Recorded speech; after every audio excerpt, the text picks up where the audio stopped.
Hello friends, welcome back to my channel Jain recipes by Khyati Mehta. Friends, આપણે ગુજરાતીઓના ઘરે તો ખાખરા તો હોય જ, ખાખરા વગર તો આપણને ચાલે જ નહીં। પણ જ્યારે રોટલી અથવા તો પરોઠા બનાવતા વખતે લોટ વધી જાય ત્યારે આપણને વિચાર આવે કે આનો કેવી રીતે ઉપયોગ કરાય।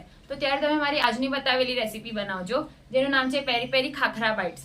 તો ચલો ફ્રેન્ડ્સ, આપણે પેરી પેરી ખાખરા બાઇટ્સ બનાવવાનું સ્ટાર્ટ કરીએ હવે। જો તમને મારી આજની બતાવેલી રેસીપી ગમે તો મારી ચેનલને સબસ્ક્રાઈબ જરૂરથી કરજો અને સાથે સાથે બેલ આઇકન પર પણ ક્લિક કરજો। ફ્રેન્ડ્સ, ખાખરા બાઇટ્સ બનાવવા માટે મેં અહીંયા 1 કપ ઘઉંનો લોટ લઈને એમાં થોડુંક મીઠું ને 2 ચમચી તેલ લઈને પરોઠા જેવો લોટ બાંધ્યો છે। જો તમારા પાસે પરોઠા કે રોટલીનો લોટ વધ્યો હોય તો તેમાંથી પણ તમે મિની ખાખરા બનાવી શકો છો।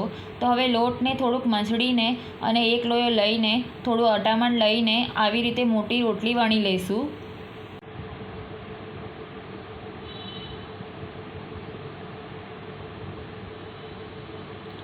તમે રોટલીની થિકનેસ જોઈ શકો છો, બહુ જાડી નથી રાખવાની, થોડીક પતલી રાખવાની છે, નહીંતર ખાખરા સિજવતા વખતે ફૂલી જશે। હવે મેં અહીંયા એક નાની વાટકી લીધી છે, તેનાથી પણ મિની ખાખરા રેડી કરી લઈશું। તમારા પાસે જે ડબ્બો કે ઢાંકણું કે વાટકી કે ગ્લાસ જે પણ કાંઈ અવેલેબલ હોય તેનાથી તમે આવી રીતે મિની ખાખરા રેડી કરી શકો છો।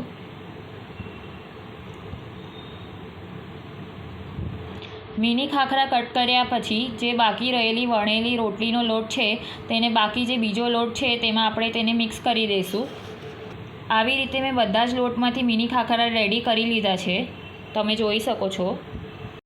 હવે ખાખરાને કાચા પાકા શેકી લઈશું, જેથી કરીને તે એકબીજા સાથે ચોંટી ન જાય।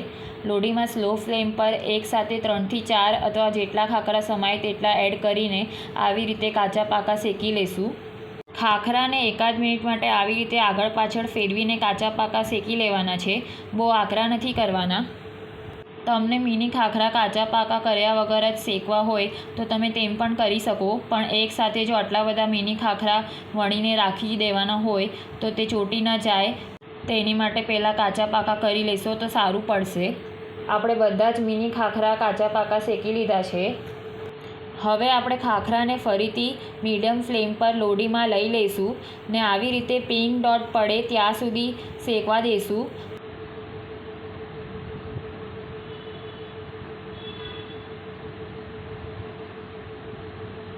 ને ત્યારબાદ જ લાકડાના ડટ્ટાથી પ્રોપરલી પ્રેસ કરીને તેને શેકી લઈશું બંને બાજુથી। મારી લોઢીમાં મેં 4 ખાખરા શેકવા માટે લીધા છે। તમારા પાસે જે સાઇઝની લોઢી અવેલેબલ હોય એ સાઇઝ પ્રમાણે તમે ઓછા વધારે ખાખરા લઈ શકો છો। ખાખરા બંને બાજુથી ડટ્ટાથી પ્રોપરલી કડક થાય ત્યાં સુધી તેને શેકી લેવાના। આવી રીતે આપણે બધા જ ખાખરા શેકીને એરટાઇટ કન્ટેનરમાં સ્ટોર કરી શકીએ છીએ। લાંબો સમય સુધી તે ખરાબ થતા નથી, પછી જ્યારે આપણે ખાખરા બાઇટ્સ બનાવવા હોય ત્યારે આપણે તે બનાવી શકીએ છીએ। તમે જોઈ શકો છો, આવી રીતે ખાખરા ગુલાબી અને કડક થાય ત્યાં સુધી બધા જ ખાખરા આપણે શેકી લઈશું। ફ્રેન્ડ્સ, જ્યારે બી ઘરે ગેસ્ટ આવવાના હોય ત્યારે તમે આવા મિની ખાખરા બાઇટ્સ બનાવીને તેમને સર્વ કરી શકો છો, સ્ટાર્ટર તરીકે અથવા તો સ્નેક્સ તરીકે। તે બહુ જ ટેસ્ટી અને યમ્મી બને છે। આપણા મિની ખાખરા શેકાઈ ગયા છે, તો હવે આપણે તેને એક પ્લેટમાં લઈ લઈશું। આપણે જે લોટ રેડી કર્યો હતો તેમાંથી ટોટલ 25 થી 27 જેટલા ખાખરા રેડી થશે। આપણા બધા જ ખાખરા શેકાઈ ગયા છે, તમે જોઈ શકો છો।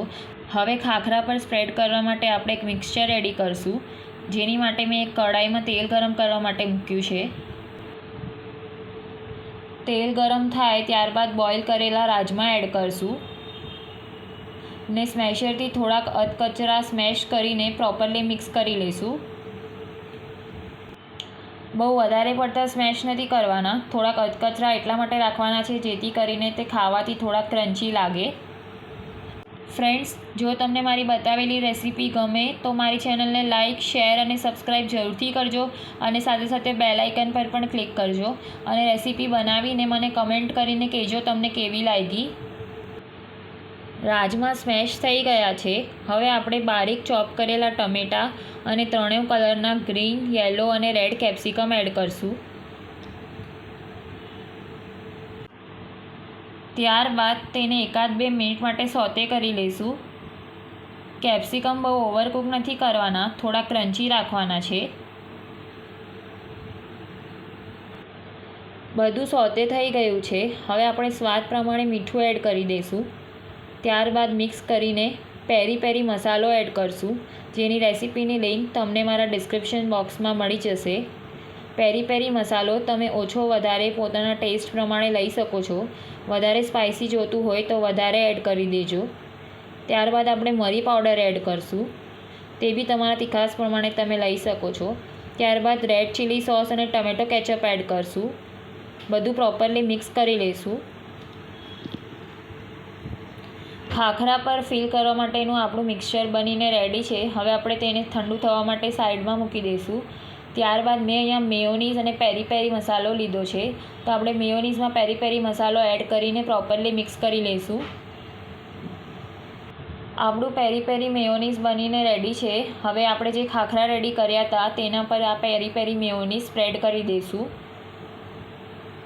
ફ્રેન્ડ્સ, જો તમે પ્રી પ્લાન કરીને ખાખરા બનાવીને રાખશો તો આ રેસીપી ફટાફટ બની જશે ને ખરેખર ખાવામાં બહુ જ ટેસ્ટી અને ચટપટી બને છે. નાના મોટા બધાને જ બહુ જ ભાવશે. ત્યારબાદ આપણે જે મિક્સચર રેડી કર્યું હતું તે ખાખરા પર સ્પ્રેડ કરી દઈશું. અને એક વાતનું ખાસ ધ્યાન રાખવું કે મિક્સચર થોડુંક ઠંડુ થાય ત્યારબાદ જ તેને ખાખરા પર સ્પ્રેડ કરવું. જો થોડુંક પણ ગરમ હશે તો ખાખરા સોગી થઈ જશે. મેં બધા જ ખાખરા પર આપણે જે મિક્સચર રેડી કર્યું હતું તે સ્પ્રેડ કરી દીધું છે, તમે જોઈ શકો છો. હવે આપણે અહીંયા પનીર લીધું છે, તેને ગ્રેટ કરીને એડ કરશું.